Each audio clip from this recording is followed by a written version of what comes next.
Hey guys, welcome to my YouTube channel Balaji technical point. मैं B K Sahu एक बार फिर से लेके आया हूँ आपके लिए मंथली टेस्ट। जो पिछले मंथली टेस्ट होते थे अब फिर से जो डीजीटी ने चालू कर दिया है तो उनका सॉल्यूशन लेके आया हूँ मैं। यहाँ पे मैं ट्रेड जो होगी आपकी इलेक्ट्रीशियन, यहाँ पे पूरी जो पीडीएफ है 20 क्वेश्चन होते हैं उसका मैं आंसर यहाँ पे आपको बताऊँगा। तो आप मेरे चैनल के साथ जुड़े रहें और ऐसे ही नए नए जो वीडियो हैं आपको पाने के लिए करना होगा क्या, मेरे चैनल को सब्सक्राइब करना होगा और बेल आइकन पे घंटी पे प्रेस करना होगा ताकि आने वाले वीडियो आपको ऑटोमेटिक ही मिल जाए। ठीक है, तो चलिए शुरुआत करते हैं। ठीक है, पहला क्वेश्चन है, देख सकते हो क्या है स्क्रीन पे, आप यहाँ पे दिख रहा होगा क्वेश्चन नंबर फर्स्ट। यहाँ पे बोला गया है कि श्रेणी जो आपकी श्रेणी डी प्रकार की आग बुझाने के लिए किस अग्निशामक यंत्र का उपयोग किया जाता है। तो हमें पता है श्रेणी डी प्रकार के अग्निशामक यंत्र के लिए हम किसका यूज करेंगे भाई, जल का तो यूज करेंगे नहीं, हम फोम पाउडर का भी नहीं करेंगे। ठीक है ना, और यहाँ पे शुष्क पाउडर दिया है तो और यहाँ पे बच्चे ध्यान नहीं देंगे, अगर जिनने ध्यान ना दिया हो यहाँ पे CLC लिखा है जबकि CTC होता है। अगर CTC होता तो ये हमारा विच of the answer is correct हो जाता, लेकिन यहाँ पे CTC ना दिया हो कि उनने CLC। ठीक है, घुमाने वाले क्वेश्चन ऐसे ही होते हैं, थोड़ा सा आपको नज़र देखनी पड़ती है कि कौन सा क्वेश्चन क्या बोला। तो CTC का फुल फॉर्म होता है, ये बहुत पूछा जाता है एग्जाम में, कार्बन टेट्राक्लोराइड। अगर इसका हम रासायनिक सूत्र देखें तो CCl4। ठीक है ना, CCl4 इसका ये सूत्र होता है, रासायनिक सूत्र जिसको बोलते हैं। CTC का फुल फॉर्म भी पूछते हैं, कार्बन टेट्राक्लोराइड। ठीक है, तो यहाँ पे हम आपको बताना चाहेंगे जो जल के द्वारा हम किस अग्नि को बुझाते हैं, जो आपका पेपर हुआ, लकड़ी हुआ है ना, जूट हुआ है ना, तो इनमें अगर आग लगी हो तो हम बुझाने के लिए जल का बौछार करते हैं। ठीक है, फॉर्म का यूज हम कहाँ करेंगे, जैसे कि आपका श्रेणी बी प्रकार में आग लगी हो और श्रेणी बी प्रकार में आपका क्या आता है, जैसे कि आपका तेल हुआ, ज्वलनशील पदार्थ जितने भी होते हैं, ऑयल हुआ, तेल हुआ, उसको बुझाने के लिए हम फॉर्म का यूज करते हैं, है ना। शुष्क पाउडर का हम बिजली में आग लगी है, हम क्लास डी के अंतर्गत आती है, और शुष्क पाउडर का हम यूज कर सकते हैं या CTC का भी यूज कर सकते हैं। तो एक क्वेश्चन से मैंने आपको बहुत सारे जो आपको लॉजिक बताया, तो ये सारी चीज़ें आपको याद रखना है। ठीक है ना, चलिए अगला क्वेश्चन देख सकते हैं।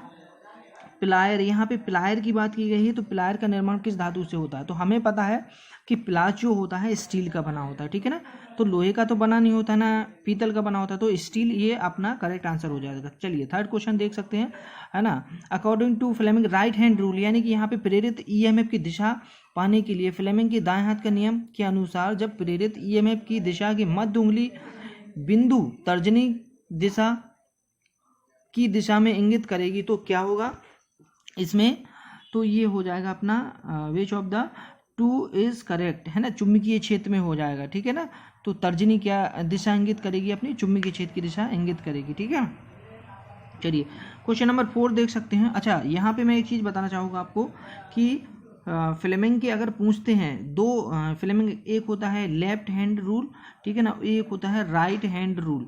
ठीक है ना, तो यहाँ पे अगर पूछते हैं कि फ्लेमिंग का लेफ्ट हैंड रूल किस पे वर्क करता है, तो ये मोटर के लिए हम यूज करते हैं फ्लेमिंग लेफ्ट हैंड रूल, और जनरेटर के लिए हम यूज करते हैं फ्लेमिंग राइट हैंड रूल। अगर ये आप भूल जाते हैं तो ऐसे भी याद कर सकते हो, हम जनरेटर को स्टार्ट करते हैं राइट हैंड से, तो हमेशा याद रखना कि जनरेटर को घुमाने के लिए हम दाहिने हाथ का यूज करते हैं और उसी पे वर्क करता है। तो जनरेटर हमारा किस पे वर्क करता है, दाहिने हाथ के नियम पर, और मोटर हमारा किस पे वर्क करती है, बाएं हाथ के नियम पर। ठीक है ना, ये मोस्ट इंपोर्टेंट था आपके लिए। ठीक है, चलिए यहाँ पे चौथा नंबर क्वेश्चन देख सकते हो आप। यहाँ पे DC जनरेटर में प्रेरित EMF की दिशा ज्ञात करने के लिए किस नियम का उपयोग किया जाता है। तो हमें पता है, अभी हाल जो मैंने बताया था फ्लेमिंग जनरेटर की यहाँ पे बात की गई है। देखिए DC जनरेटर, तो फ्लेमिंग के कौन से नियम के, राइट हैंड रूल पे ये वर्क करता है। ठीक है, आंसर थर्ड अपना बिल्कुल सही हो जाएगा। चौथा क्वेश्चन, पांचवा क्वेश्चन देख सकते हैं, कार्बन डाइऑक्साइड, है ना, CTO जिसको बोलते सकते हैं, फायर एक्सटेंसर का प्रयोग किया जाता है किसमें आग लगी हो। ये वैसे तो हम कार्बन डाइऑक्साइड का यूज बिजली में आग लगी हो तो बुझा सकते हैं, लेकिन कार्बन डाइऑक्साइड का यूज हम किसी भी जगह कर सकते हैं। ठीक है ना, तो कागज की आग बुझाने के लिए, लकड़ी की आग बुझाने के लिए, बिजली की, उपरोक्त जब सभी दिया है तो सभी हो जाएगा। ठीक है ना, तो ये ऑप्शन 4 इज करेक्ट, है ना। अगला क्वेश्चन देख सकते हैं, ये क्वेश्चन कई बार पेपर में आया हुआ है, जितने भी चाहे रेलवे का एग्जाम हो, है ना, कोई भी टेक्निकल के एग्जाम हो, तो वहाँ पे ये क्वेश्चन आपको देखने मिल जाएगा। बरसाती मौसम जो होता है तो औजार पे ऑयल लगाया जाता है। किस औजार पे ऑयल लगा सकते हैं हम? जो लोहे के बने होते हैं, ठीक है ना, या स्टील के बने होते हैं। तो टेनेंसा है ना, ये टेनेंसा हो जाएगा जो काटने वाली चीज़ होती है। कॉम्बिनेशन प्लायर इस पे भी लगा सकते हैं, और स्क्राइबर, इन सभी पे अपन क्या लगा देते हैं? ऑयल लगा देते हैं, ताकि इनमें जंग ना लगे। तो ये उपरोक्त सभी ये बिल्कुल सही हो जाएगा। क्वेश्चन नंबर 7 में देखिए, निम्नलिखित में से दुर्घटना किस कारण की ओर प्रबंधकों को ध्यान देना चाहिए? मतलब आप कह सकते हो कि हमें किसकी कमी से दुर्घटना हो सकती है। तो तार जो होते हैं, बिजली के तार, ये ढीले हो सकते हैं, या शॉर्ट सर्किट भी हो सकता है, या केबल का जो इंसुलेशन है या केबल डैमेज हो सकती है। तो ये उपरोक्त सभी हो जाएगा, ठीक है ना। ये बिल्कुल से सिंपल से क्वेश्चन आए थे इस बार, है ना। फरवरी माह का जो टेस्ट सीरीज जो आए हैं 20 क्वेश्चन मंथली टेस्ट के, ये बिल्कुल सिंपल ही हैं। अगर आपने पढ़ा है तो आप कर ले जाओगे, ठीक है ना। ये देखिए, ये यहाँ पे बोला गया है कि 2 मैटिंग सरफेसों के बीच सफाई चेक करने के संबंध में एक गेज का उपयोग किया जाता है। तो हम जो मैटिंग सरफेसों के बीच सफाई चेक करने के लिए किसका यूज करते हैं हम? ना कि फिलर गेज का, है ना। तो ये अपना करेक्ट आंसर हो जाएगा, थर्ड आंसर ये करेक्ट हो जाएगा, ठीक है ना। ठीक है, अगर आप वीडियो को देख रहे हैं हमारा अच्छा लगता है, और ऐसे ही नेक्स्ट जो अगले मंथ भी आपका जो होगा, अब तो हमेशा ये मंथली टेस्ट चलेगा, जूनियर का भी और सीनियर का भी। तो आपको अच्छी सीरीज लगती है तो आप मेरे चैनल को सब्सक्राइब जरूर कर लें, और लाइक ज़रूर करें। और अगर किसी को कोई क्वेश्चन में डाउट है तो आप जो है कमेंट में मुझे बता सकते हैं, बोल सकते हैं। और मेरा एक टेलीग्राम चैनल भी है, उसको भी ज्वाइन करें आप, ठीक है। और डिस्क्रिप्शन में मैंने लिंक दे दी है, और एक व्हाट्सएप ग्रुप भी है जो इलेक्ट्रीशियन पे, जो मैं समय समय पे उस पर वीडियो डालता रहता हूँ, उस पर बहुत सारी PDF भी डालता रहता हूँ आपकी पढ़ाई से रिलेटेड। जो भी वैकेंसी आती है उस पर मैं सूचना देता रहता हूँ, तो उसको भी ज्वाइन कर लें आप, ठीक है। और अपनी तैयारी बरकरार रखें। कोई भी स्टूडेंट को कोई परेशानी होती है तो आप मुझे व्हाट्सएप पे मैसेज करके पूछ सकते हैं, ठीक है। चलिए देख सकते हैं आगे क्वेश्चन नंबर 9। यहाँ पे प्लायर की दोनों जबड़े किससे जुड़े होते? तो आपको बताना था, बहुत ही सिंपल था। जो प्लास होता है हमें पता होगा, है ना, जो प्लास होता है वो उसके जो जबड़े होते हैं वो कैसे जुड़े होते हैं? तो बीच में क्या होता है? रिवेट होता है। तो ये थर्ड ऑप्शन इज राइट हो जाएगा, ठीक है ना। क्वेश्चन नंबर 10 देखिए, DC generator work of the principle. तो डीसी जनरेटर का हमें सिंपल सा पता है, डीसी जनरेटर किस पे वर्क करता है? फैराडे लॉ ऑफ इलेक्ट्रोमैग्नेटाइजेशन के सिद्धांत पे। ये बिल्कुल मोस्ट है, इसे रट लीजिए आप, ठीक है ना। ये इंपॉर्टेंट है, कई बार पेपर में पूछा गया है, ठीक है। और अपोज करता है, ये लेंज लॉ का नियम अपोज करता है ना, d∅/dt करता है ना, d∅/dt, है ना, ठीक है। ओम का नियम पता होगा, B = I/R, है ना। ये आपको पता होना चाहिए ये सारी चीज़ें। अब देखिए क्वेश्चन नंबर 11 देखिए, कंपनसेटिंग बाइंडिंग का उपयोग डीसी जनरेटर में किया जाता है। कंपनसेटिंग बाइंडिंग का यूज हम क्यों करते हैं डीसी जनरेटर में, किस लिए करते हैं? तो ऑप्शन अपने पास 4 दिए हैं। मुख्य रूप से शॉर्ट सर्किट प्रदान करके एडी करंट को कम करता है क्या? ये तो नहीं होगा। हमें पता है कि एडी करंट को कम करने के लिए हम क्या करते हैं? लेमिनेटेड कोर करते हैं, ठीक है ना, ठीक है। एडी करंट को कम करने के लिए हम लेमिनेशन करते हैं, ठीक है ना। और दूसरा ऑप्शन में क्या बोला है? ठंडी हवा के संचयन के लिए पथ प्रदान करता है। तो भाई उसमें तो पंखा लगा होता है, तो ये तो हो भी नहीं सकता। तीसरा देखिए, neutralise the cross magnetising effect on armature reaction. बिल्कुल सही, यहाँ पे आर्मेचर जो रिएक्शन होती है क्रॉस मैग्नेटाइजिंग इफेक्ट को दूर करता है, आर्मेचर रिएक्शन को दूर करता है ना, ये क्रॉस मैग्नेटाइजिंग इफेक्ट को। तो ये अपना थर्ड आंसर इज राइट हो जाएगा। चलिए 12 नंबर क्वेश्चन देखिए, cutting angle of cold chisel. तो यहाँ पे देख सकते हो, जो आप काटते हो चीजल को रख के किसी भी पार्ट को, तो कटिंग एंगल कितना होना चाहिए? 60 डिग्री का होना चाहिए। तो ये थर्ड इज राइट आंसर। चौथा अगला देखिए, question number 13, the material for commutator Bros is generally. ये मैंने कई बार बताया है और ये बहुत इंपॉर्टेंट है, ये बहुत मोस्ट है ना। किसी भी मशीन की पहचान करने के लिए हम कम्यूटेटर से ही पता लगाएंगे। अगर AC और DC का हमें पता करना है तो हम कम्यूटेटर पता करके ही लगा सकते हैं। कम्यूटेटर का हम यूज DC में करते हैं, ये पता होना चाहिए, है ना। और कम्यूटेटर में जो सामग्री यूज होती है उसमें क्या लगा होता है? तो इसमें लगा होता है कार्बन के ब्रश, है ना, कार्बन के, ये हमें पता होना चाहिए, ठीक है। छोटी मशीनों में कार्बन के ब्रश लगे रहते हैं और बड़ी मशीनों में लगे रहते हैं ग्रेफाइट के ब्रश, ठीक है ना। तो ये हमें पता होना चाहिए। क्वेश्चन नंबर 14 देख सकते हैं आप, निम्नलिखित में से किस जनरेटर में नो लोड पर चलने के दौरान टर्मिनल वोल्टेज क्या हो जाता है? शून्य, नग्न हो जाता है, ठीक है ना। तो ये हमें पता होना चाहिए कौन सा जनरेटर है ये, क्या आप मुझे कमेंट में बता सकते हो। चलिए लास्ट में बताएंगे इसका क्वेश्चन का आंसर हम, ठीक है ना। तो आगे देखिए क्वेश्चन नंबर 15, ठीक है। धुएं से सुरक्षा के लिए किस व्यक्तिगत सुरक्षा उपकरण पीपीई का प्रयोग किया जाता है। हमें पता है कि धुआं जो होता है हमारे नाक में भरता है, तो हमें किसका यूज करना चाहिए, नोज मास्क का, ठीक है ना।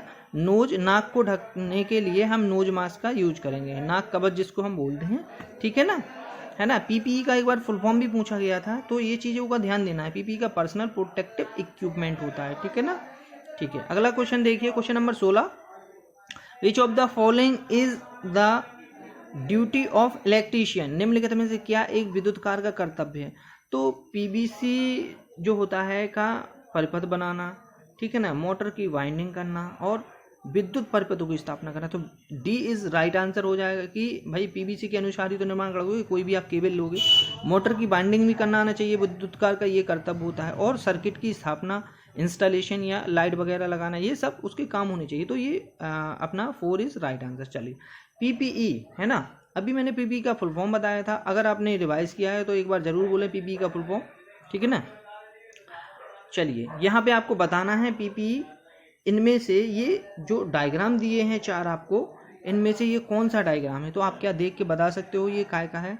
तो ये आपका जो चेहरा ढकते हो, फेस शील्ड यानी कि फेस को कवर करते हो, तो ये option is 3rd right answer हो जाएगा, ठीक है ना।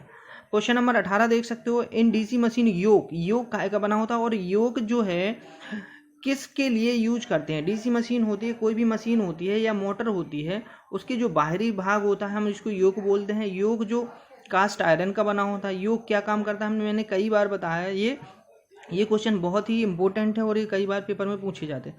तो mechanical protection of machine, flux path है ना कंप्लीट करता है ना, और कार्यकारी फ्लक्स का उत्पादन के लिए। तो ऑप्शन डी इज राइट हो जाएगा, मैकेनिकल प्रोटेक्शन, क्योंकि मशीन को पूरा ढक के रखता है योक, है ना। अंदर के जो भाग को पूरा ढक के रखता है वो योक होता है। और फ्लक्स पाथ मतलब उसमें रिटर्न जो पाथ होता है उसके अंदर जो घूमते हैं उसमें इंड्यूस्ड ईएमएफ होता है, जो फ्लक्स है ना उसके अंदर बनता है। तो ये योक का काम होता है कि उसको बनाए रखा है, ठीक है। योक जो है उसको ढक के रखता है, तो ये दोनों काम करता है। तो डी इज राइट आंसर। अगला देख सकते हो आप, किस प्रकार की डीसी जनरेटर के लिए ये theta sine H plus theta sine A है ना, तो ये रिलेशन है एक, है ना। तो ये आपको बताना है, तो ये किसका हो जाएगा, आपको ये हो जाएगा कम्युलेटिव कंपाउंड जनरेटर। ऐसे क्वेश्चन तो आपको थोड़े रटने पड़ेंगे, या बोल सकते हो ये फॉर्मूले वगैरह जो है आपको, है ना, तो ये सीधे सीधे आते हैं, सीधे पूछ लेते हैं, है ना, तो ये आपको याद होने चाहिए। तो कम्युलेटिव कंपाउंड जनरेटर होता है, ठीक है। लास्ट क्वेश्चन यहाँ पे देख सकते हो, लेदराइट पेपर काटने के लिए हम काम में लेते हैं, किसका यूज लेते हैं हम, यहाँ पे कैंची का यूज करते हैं, ठीक है। तो हम लेदराइट पेपर को काटने के लिए किसका यूज करते हैं, कैंची का। तो ये 20 क्वेश्चन कंप्लीट हुए। चलिए जो हमने ये क्वेश्चन छोड़ा था उसका आंसर मैं आपको बता देता हूँ, है ना। अगर आपको क्वेश्चन का आंसर आ गया है तो बहुत अच्छी बात है, अदरवाइज अगर आपको नहीं आ रहा है तो आप अच्छे से पढ़ें इन सब चीज़ों को, क्योंकि ये डीसी जनरेटर का भी चैप्टर ये समझिए कि सिलेबस के अकॉर्डिंग अगर डीजीटी के अकॉर्डिंग चला जाए तो ये अभी सिलेबस ही चल रहा है, जनरेटर, ठीक है ना, मोटर और ये सारी चीज़ें अभी चलेंगी, ठीक है। चलिए मैं बता देता हूँ इसका answer. Which of the following generator have the negligible term voltage will running no load condition में। तो ये सीरीज जनरेटर होता है, क्योंकि हमें पता है कि सीरीज जनरेटर जो होता है नो लोड कंडीशन में इसकी बहुत ज़्यादा क्या हो जाएगी, बहुत ज़्यादा स्पीड हो जाएगी। तो हमें सीरीज जनरेटर जो है कैसा चलाना चाहिए, लोड पर ही चलाना चाहिए। तो ये इसका आंसर था। तो 20 क्वेश्चन मैंने आपको यहाँ पे कवर करा है। ये सेकेंड ईयर वालों का एग्ज़ाम जो मंथली टेस्ट होता है फरवरी का, वो मैंने बताया इलेक्ट्रीशियन, ठीक है ना।